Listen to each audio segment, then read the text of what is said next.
I'm Dr. Nitin Annarapu, consultant cardiologist from Medicover Hospitals. Today we are going to brief about what are the heart diseases. There are a lot of heart diseases like birth defects, also called as hole in the heart, and some infections of the heart.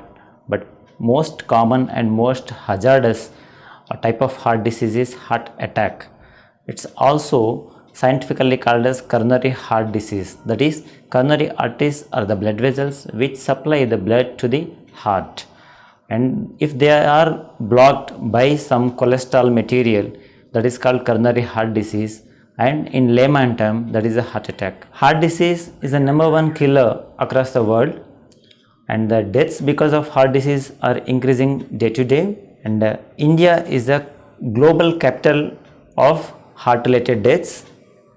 And in India, heart deaths because of heart disease occurs younger age compared to other world. That is because of two things. Indians are genetically predisposed to get the heart attack, and then second thing is rapid urbanization, and then there are a lot of changes happening in our lifestyle. The major risk factors which cause heart disease are something are not changeable or non-modifiable. They are age. As you grow older, the chance of getting heart disease increases. And second thing is gender. Males are more predisposed to get the heart attack compared to females. And third thing is the family history. If there is any family member has a heart disease, there is every chance that the offspring may get also heart attack because of the genetic predisposition. The other risk factors are changeable, that you can modify them. They are, most common thing is diabetes. India is the diabetic capital of the world. Presently almost 60 million people are suffering with diabetes in India, and it's going to be doubled by 2030. So diabetes is a major risk factor of the heart disease. It increases chance of getting heart disease by 4 times. And even diabetic patients will have extensive disease, as well as they get disease younger age compared to non-diabetics. The second most important thing is smoking. Tobacco consumption in any form, like smoking, tobacco chewing or sniffing, in any form it is hazardous. It also increases chance of getting heart disease by 4 times. And even its risk because of passive smoking. Passive smoking is if you are exposed to a smoker. If your friend or family member is smoking and you are sitting besides, there is every chance that you may get heart disease. The chance increases by 20 to 30% compared to other people. And then third risk factor is abnormal cholesterol levels. There are two types of cholesterol, LDL, that is a bad cholesterol, and HDL, good cholesterol. And the increased LDL cholesterol or bad cholesterol increases chance of getting heart disease. And fourth important thing is blood pressure. If you have a blood pressure, there is 2 times more chance of developing heart disease compared to patients those are not having blood pressure. And every increase of 20 millimeters blood pressure, the chance of getting heart disease doubles. And that's why you have to control your blood pressure, and you have to keep monitoring blood pressure regularly. And other things are sedentary lifestyle. Sedentary lifestyle and obesity are the major changes because of the rapid changes in our lifestyle and urbanization, and that is the leading cause of heart disease in present generation. Other thing is sedentary lifestyle. We have to do regular exercise, otherwise the chance of getting heart disease increases. Psychological stress. These are the common risk factors which predispose the people to get heart disease. And then how to recognize heart disease, how it presents. There are 2 types of presentation of heart disease. One thing is angina. That means you will get chest discomfort on either physical or psychological stress, and it is relieved by rest or by keeping some sorbitrate tablet beneath the tongue. That is called angina. It says that there is probably the blood vessel that which supplies the heart is blocked, but it's not complete, probably it's partially blocked. The second way of presentation is heart attack, also called as myocardial infarction. That means you will have a chest discomfort even at rest, and it is lasting longer. it is one of the dangerous sign. So usually the site of the chest pain which heart disease presents, it may be in between the lower jaw to the umbilicus. In between, at any site it can be present, but most common is it's a central chest, also called as retrosternal portion, and sometimes it may radiate to the back as well as the throat and both arms.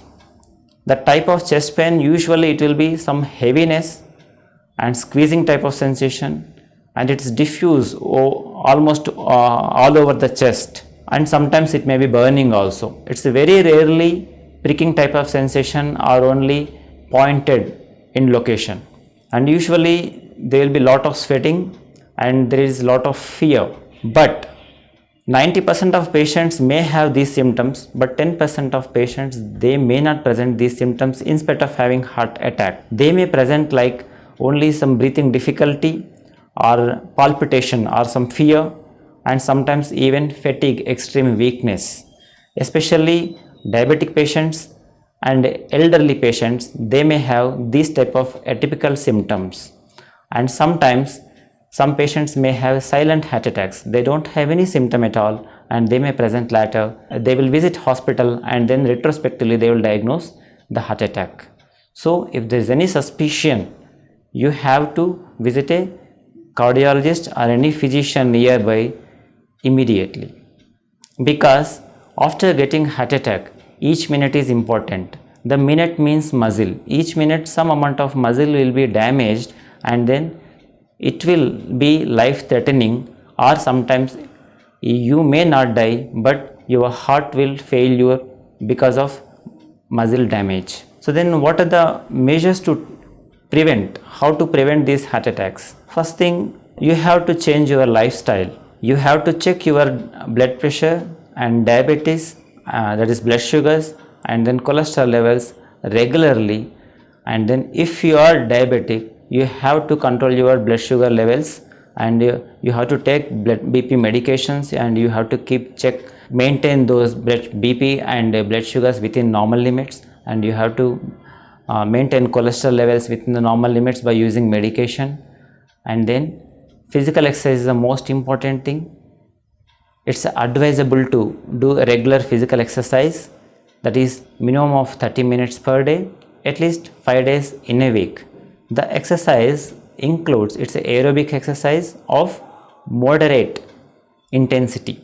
Usually the pranayama, asanas and those things, the breathing exercises, they will come under mild exercises. But to prevent heart disease, the exercise should be moderate in intensity and they should increase the heart rate gradually. It should not be too sudden, like you have to avoid strenuous exercises like weightlifting. The moderate intensity exercises which are advisable are either walking, cycling and swimming. So these things are best for cardiac prevention of the heart diseases. And then you have to make changes in your diet as well.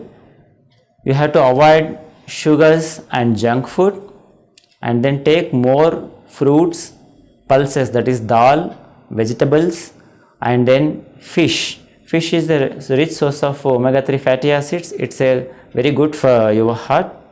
And then you can take egg white and then lean meat like chicken, but better to avoid red meat, that is mutton, and then prawns and egg yolk. They contain high cholesterol levels. And then you have to take a less salt intake. There should not be no additional salt on table to be added. And then quit smoking. Quitting smoking increases your lifespan by many years.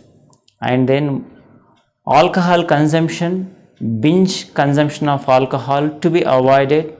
So moderate consumption of alcohol is advisable.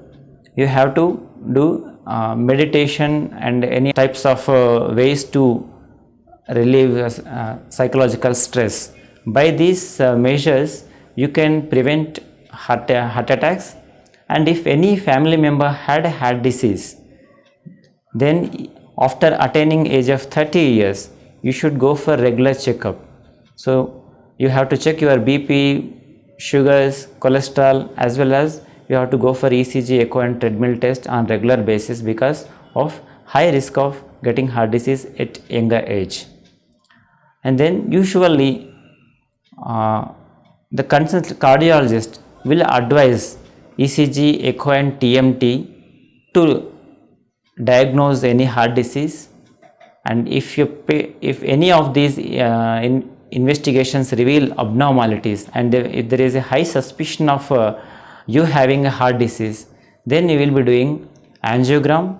The angiogram is a test which we do to see for the blockages in the blood vessels which supply the heart, that is coronary arteries.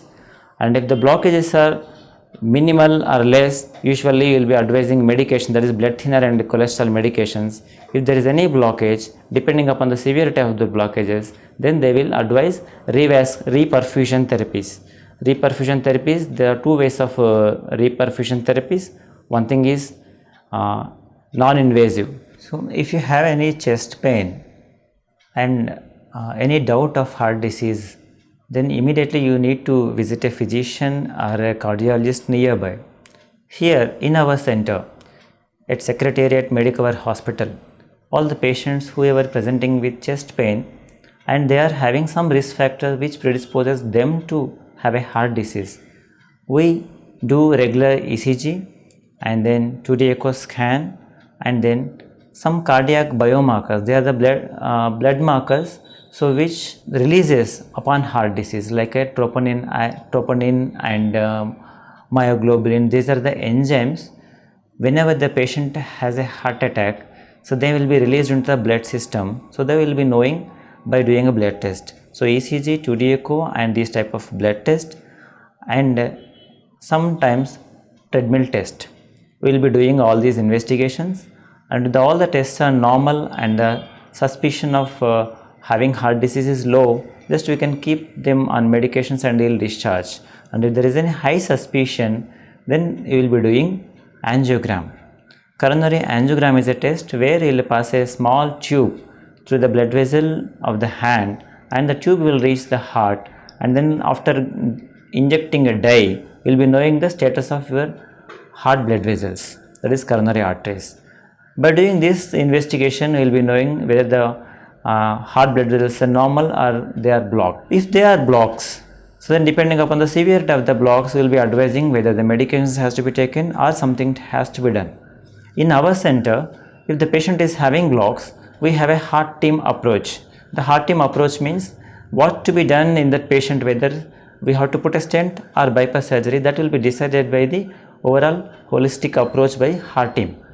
The cardiologist and the cardiac surgeon and anesthesia doctor, all three of them will be part of this team, and then after discussing benefits and risk of each procedure and then pros and cons of each, the stent and bypass, and then we will be knowing to come to conclusion which is beneficial. So then after explaining to the patient, we will be doing, if the stent is preferable, so we will be going for angioplasty. If the bypass surgery is preferable, the bypass surgery will be done according to the clinical decision as well as the patient's will.